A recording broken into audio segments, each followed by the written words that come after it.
अष्टवराही देवी की पूजा करने के लिए निम्नलिखित विधि का पालन किया जा सकता है।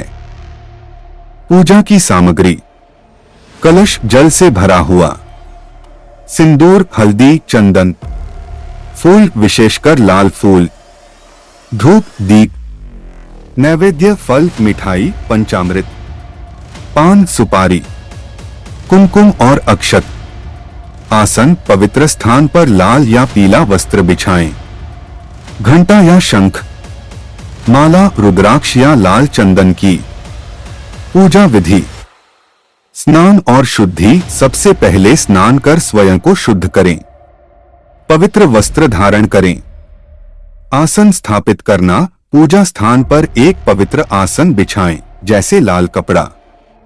देवी अष्टवराही की प्रतिमा या चित्र को पूजा स्थान पर स्थापित करें।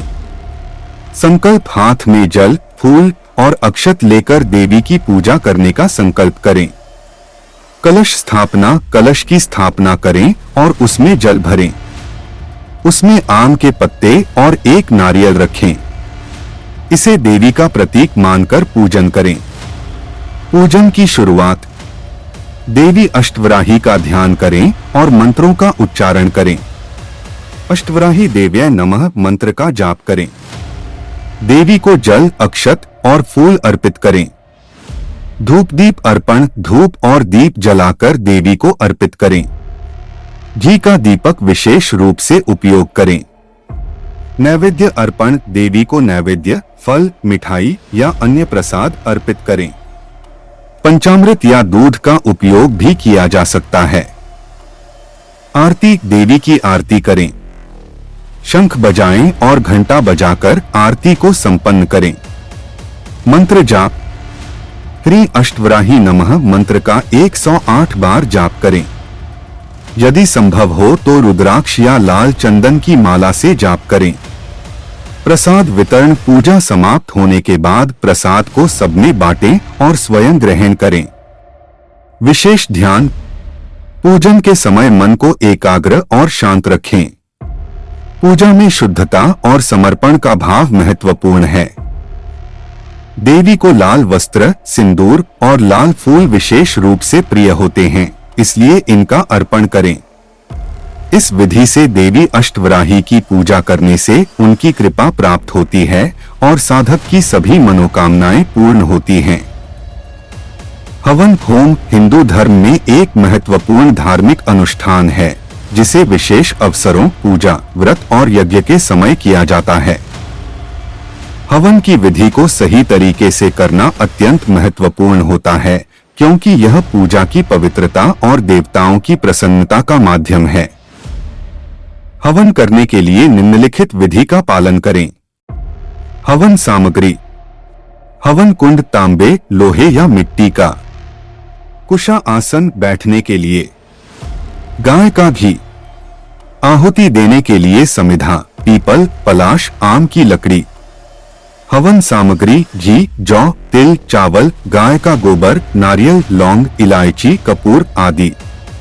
मंत्र पुस्तिका: साधारणतः गायत्री मंत्र, महामृत्युंजय मंत्र या पूजा विशेष मंत्र। जल से भरा कलश। आम के पत्ते और दूर्वा। रक्षा सूत्र। धूप दीप अर्पण के लिए। कपूर आग प्रज्वलन के लिए। हवन विधि: 1. शुद्धि और स्नान। सबसे पहले शुद्धता का ध्यान रखें और स्नान करें। पूजा स्थल को साफ करें और हवन कुंड को स्थापित करें। स्वयं कुशा के आसन पर बैठें। 2. हवन कुंड की स्थापना। हवन कुंड को पवित्र स्थान पर स्थापित करें। हवन कुंड में जल, दूर्वा और कुछ फूल अर्पित करें। हवन कुंड के चारों ओर अक्षत, चावल से मंडल बनाएं। 3. संकल्प।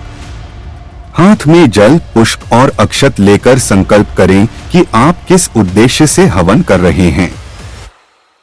यह संकल्प देवताओं को अर्पित करने के लिए आवश्यक होता है। संकल्प करते समय देवी देवताओं का स्मरण करें। 4. आग प्रज्वलन। हवन कुंड में कपूर और समिधा, लकड़ी रखकर घी से अग्नि प्रज्वलित करें। अग्नि प्रज्वलित होने के बाद अग्नि देव का ध्यान करें। 5 आहुति देना। हवन की सामग्री घी, तिल, जौ, चावल आदि लेकर हवन मंत्रों के साथ आहुति दें। हर आहुति के बाद स्वाहा कहें। आहुति का क्रम। पहली आहुति भूर्भुवः स्वः अग्ने स्वाहा। दूसरी आहुति भूर्भुवः स्वः वायवे स्वाहा। तीसरी आहुति भूर्भुवः स्वः सूर्याय स्वाहा। चौथी आहुति भूर्भुवः स्वः चंद्राय स्वाहा। 6 विशेष मंत्र और आहुति। यदि आप विशेष पूजा कर रहे हैं तो उस पूजा के मंत्रों का जाप करें और उसी के अनुसार आहुति दें। उदाहरण, गायत्री मंत्र या महामृत्युंजय मंत्र का जाप करते हुए आहुति दें। गायत्री मंत्र भूर्भुवः स्वः तत्सवितुर्वरेण्यं भर्गो देवस्य धीमहि धियो यो नः प्रचोदयात् स्वाहा। महामृत्युंजय मंत्र त्र्यंबकम यजामहे सुगंधिं पुष्टिवर्धनम उर्वारुकमिव बंधनान् मृत्योर्मुक्षीयमामृतात् स्वाहा। 7 पूरी आहुति और समर्पण। अंतिम आहुति के रूप में एक विशेष आहुति दी जाती है जिसे पूर्णाहुति कहा जाता है। इसमें सभी सामग्री मिलाकर आहुति दी जाती है। यह आहुति इस प्रकार होती है, सर्वेभ्यः स्वाहा। 8 आरती और प्रसाद वितरण। हवन के बाद देवी देवताओं की आरती करें। प्रसाद सभी में बांटें और खुद भी ग्रहण करें। हवन के महत्वपूर्ण बिंदु। हवन के समय पवित्रता और शांति बनाए रखें। मंत्रों का सही उच्चारण करें और आहुति के समय स्वाहा शब्द अवश्य कहें। हवन के अंत में अग्नि के शांत होने तक कुंड में जल और घी अर्पित करते रहें। इस विधि से हवन करने से घर में सकारात्मक ऊर्जा आती है और मनोवांछित फल की प्राप्ति होती है। अष्टवाराही देवी साधना एक अत्यंत शक्तिशाली तांत्रिक साधना है जिसमें कुछ विशेष सावधानियां रखना आवश्यक होता है ताकि साधना सफल हो और साधक किसी प्रकार की नकारात्मक ऊर्जा से बच सके। यहाँ कुछ मुख्य सावधानियां दी जा रही हैं। शुद्धि और संकल्प। साधना से पहले तन, मन और स्थान की शुद्धि आवश्यक होती है। स्नान करके, स्वच्छ वस्त्र धारण करके और शुद्ध स्थान पर साधना करनी चाहिए। संकल्प लें कि साधना का उद्देश्य शुद्ध और सही है। गुरु का मार्गदर्शन। तांत्रिक साधनाओं में गुरु का मार्गदर्शन अनिवार्य होता है। बिना गुरु की आज्ञा और मार्गदर्शन के यह साधना नहीं करनी चाहिए क्योंकि यह अत्यधिक शक्तिशाली हो सकती है और इसके गलत प्रभाव हो सकते हैं। शक्ति की पूजा। अष्टवाराही देवी का आह्वान करते समय पूर्ण श्रद्धा और निष्ठा रखें। साधना के समय ध्यान केंद्रित होना चाहिए और देवी का ध्यान करते हुए मन में कोई अशुद्ध विचार न रखें। नियमितता और समय। साधना एक विशेष समय, आमतौर पर मध्यरात्रि या ब्रह्मा मुहूर्त में की जाती है। एक बार शुरू करने के बाद इसे नियमित रूप से करना जरूरी होता है। बीच में साधना को अधूरा छोड़ना नुकसानदायक हो सकता है। सुरक्षा चक्र। साधक को साधना के दौरान सुरक्षा चक्र जैसे रक्षा सूत्र, हनुमान चालीसा या दुर्गा कवच का पाठ करना चाहिए जिससे नकारात्मक शक्तियों से बचा जा सके। शाकाहार और ब्रह्मचर्य। साधना के दिनों में शाकाहारी भोजन और ब्रह्मचर्य का पालन करना चाहिए। नकारात्मक प्रभावों से बचने के लिए तामसिक भोजन, शराब और अनैतिक कार्यों से दूर रहना चाहिए। विवेक और धैर्य। साधना करते समय किसी प्रकार का डर, संशय या अति उत्साह न रखें। साधना में धैर्य और संयम आवश्यक होता है। अधिक जानकारी का न प्रकट करना। साधना से संबंधित जानकारी जैसे मंत्र, प्रक्रिया आदि किसी अन्य व्यक्ति के साथ साझा न करें क्योंकि यह व्यक्तिगत साधना होती है। इन सावधानियों का पालन करते हुए यदि साधक पूरी श्रद्धा और नियम से साधना करता है तो उसे देवी की कृपा प्राप्त हो सकती है। अष्टवाराही देवी साधना एक तांत्रिक साधना है जो अत्यधिक शक्तिशाली और विशेष साधकों के लिए उपयुक्त होती है। इसे हर कोई नहीं कर सकता और इस साधना के लिए कुछ विशेष योग्यताओं और शर्तों का पालन करना आवश्यक है। यहाँ बताया जा रहा है कि कौन कौन इस साधना को कर सकता है। गुरु के मार्गदर्शन में साधक, जो व्यक्ति किसी योग्य गुरु से दीक्षा प्राप्त कर चुका हो और उसके मार्गदर्शन में साधना कर रहा हो, वही इस साधना को कर सकता है। बिना गुरु के मार्गदर्शन के यह साधना खतरनाक हो सकती है।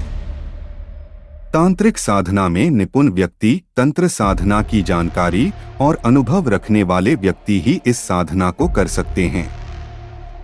तंत्र साधना में निपुण व्यक्ति ही इस साधना की गूढ़ता को समझ सकते हैं और इसके खतरों से सुरक्षित रह सकते हैं। मानसिक और शारीरिक रूप से सक्षम व्यक्ति, इस साधना के लिए साधक का मानसिक और शारीरिक रूप से पूरी तरह सक्षम होना आवश्यक है। साधना के दौरान ध्यान केंद्रित रखने और संयम बनाए रखने के लिए मानसिक स्थिरता जरूरी होती है। संयम और नियमों का पालन करने वाले व्यक्ति, अष्टवाराही साधना के लिए साधक का संयमित जीवन और नियमों का पालन करना आवश्यक है। साधक को शाकाहार, ब्रह्मचर्य और साधना के दौरान अन्य धार्मिक नियमों का पालन करना चाहिए। निष्ठावान और श्रद्धालु व्यक्ति, साधना करने वाले व्यक्ति में देवी के प्रति अपार श्रद्धा और निष्ठा होनी चाहिए। अष्टवाराही देवी अत्यंत शक्तिशाली मानी जाती हैं और साधक को देवी की कृपा प्राप्त करने के लिए पूरी आस्था से साधना करनी चाहिए। विशेष अनुष्ठान करने वाले कुछ व्यक्ति जो विशेष अनुष्ठानों जैसे कि अघोरी साधना या अन्य तांत्रिक क्रियाओं में प्रशिक्षित होते हैं, वे इस साधना को कर सकते हैं। यह साधना सामान्य पूजा की तरह नहीं होती, इसलिए इसे केवल वही लोग कर सकते हैं जो विशेष तांत्रिक अनुष्ठानों का अनुभव रखते हैं। महत्वपूर्ण, यह साधना किसी भी सामान्य व्यक्ति के लिए उपयुक्त नहीं है। बिना किसी गुरु के मार्गदर्शन और आवश्यक योग्यता के इस साधना को करने की कोशिश करना न केवल असफल हो सकता है, बल्कि साधक को मानसिक और शारीरिक रूप से नुकसान भी पहुंचा सकता है।